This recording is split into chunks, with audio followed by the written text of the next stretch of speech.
boy, what a ride. Since Shira has officially ended this last month, I thought I'd jump into the media review side of YouTube and share my opinions.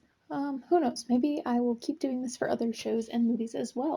But I guess as a little bit of introduction and whatnot, my name is Mal, and I love consuming media.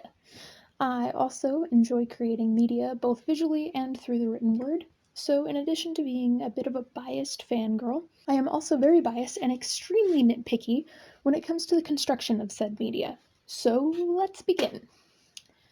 I should probably also mention that the reason I started watching She-Ra in the first place was because I wanted context for the series Maklela and her brother put out. So, my initial view of the She-Ra experience was not one of high expectations. And also that my view didn't change much as the show progressed.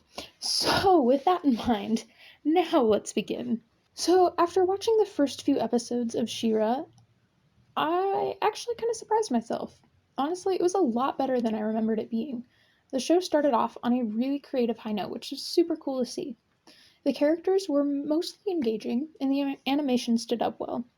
The plot had a nice foundation to work from. As far as world building goes, since this is the beginning of the show, and we haven't had a whole lot of time to explore, I'm not really going to dock any points for not a whole lot of exploration being done. Basically, we have a setup for kind of a general plot that seems to have been done quite a bit, probably mostly because it's been done to death in real life. But I see that more as a setting than an actual plot, so looks like there's lots of room to work and grow and explore lots of different things. Super promising. There were a couple of things that I want to point out that might seem nitpicky, though. The first being that argument scene between Queen Angela and Princess Commander Princess Glimmer. It just felt not necessary. Like, I get that you want to establish the characters' relationship and stations, I guess, and whatnot, but the whole scene just seemed wrong. Like, why is Glimmer a commander? Is it just because she's a princess? In that case, why not just call her... In that case, why call her commander? Was the whole commander thing to subvert our expectations of her being a princess so that we could have that mom-daughter funny joke reveal? Because, at least for me, the joke kind of felt flat and felt really forced. Like, I don't know, there's just so many different ways that they could have introduced these characters, and the way that they were introduced, both of them just feel like jokes when they could have had so much potential. I mean, obviously, they grow throughout the seasons and things like that, but I don't know. I just feel like their introductions did them a disservice. Another thing, again, glitter related,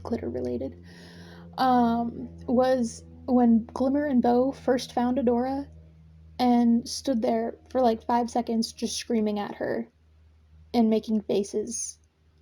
Like, what? She's a person, not a bear or a cougar that you're trying to scare away. Like, what? Going back to being a discredit and a disservice to the characters, it kind of, like, puts an even more confusing spin on Glimmer's position as a commander. Like, it just even more than her childish argument with her mother. It's like, how is this how she starts her battles? If it was supposed to be believable that her mother made her a commander, why is she this dumb? Like, why bring up the whole commander thing in the first place? Okay, how I would rewrite their introductions is, instead of Glimmer already being a commander, why not have her arguing about why she thinks she should be a commander? It would make way more sense.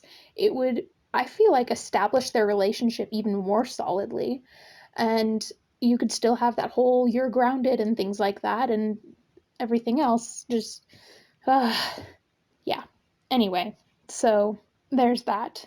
My last nitpick, this one I'm nowhere near as heated about, is Shira's big fight scene at the end of episode 2. All of the scenes leading up to it were really good. They were full of emotion, especially the parts between Katra and Adora. But Shira's fight scene itself felt off. Um, like the beats, they worked well with the music, but as a fight scene, they just felt really slow and almost felt made the whole interaction feel very stagnant. And like as a intro, like, oh man, this person's super powerful and things like that, like, yeah, those big exaggerated movements and that music definitely captured that, but as a fight scene, I don't know, it just felt not even robotic, it just felt stuck, like everything was happening in jello. But I mean, other than those couple of things, overall, the first few episodes were actually really strong, so I will give them a solid 8 out of 10. Thank you all for bearing with me through all of this. I'm gonna try to stay on a weekly schedule, so come back next Thursday at 10 a.m. for the next few episodes. And if you haven't already, you can follow me on Twitter here to see more of my art, or here if you want to follow a bunch of random nonsense. Uh, Thank you so much.